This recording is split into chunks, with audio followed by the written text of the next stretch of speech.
Have you ever wondered how Jesus could say you've already committed adultery without even touching someone? Here's the shocking truth. The very same word Jesus used for lust is also used to describe his own desires. Wait, how can that be? How can the same word describe both holiness and sin? That's what we're about to uncover. Stay with me. This truth could completely change the way you see temptation and freedom. Here's the problem. Most Christians think lust is only about sexual sin, but lust runs much deeper. It's one of the enemy's oldest tricks. Statistics show that more than 68% of believers wrestle with this in secret. But here's the painful reality. If you only fight lust on the surface, you'll keep losing the battle in your heart. So today, I want to take you beneath the surface, into the real biblical meaning of lust. In the original Greek, the word Jesus used was epithumeo. It literally means to strongly desire. Now here's the twist. The Bible uses this exact word in two opposite ways.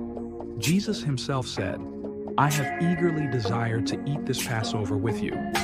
That's epithumeo, a holy desire. And yet, the same word is used in Matthew 5 when he warns against lusting after a woman. So what makes the difference? Why is one holy and the other sinful? Lust is when a legitimate desire becomes an illegitimate demand. Let me explain. Wanting food is natural, but gluttony is lust of the flesh. Wanting a relationship is natural, but objectifying someone is lust of the eyes. Wanting recognition is natural, but prideful obsession is the pride of life.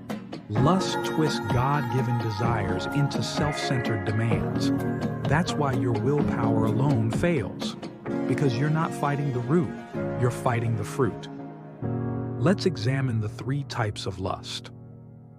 First, John 2:16 lays it out clearly. For all that is in the world, the lust of the flesh, and the lust of the eyes, and the pride of life, is not of the Father, but is of the world. Lust of the flesh.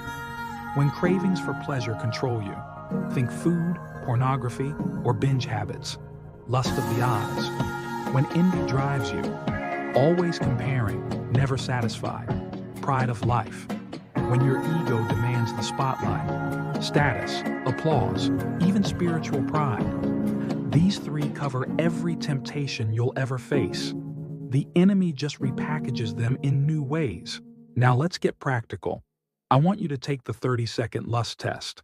Ask yourself three simple questions.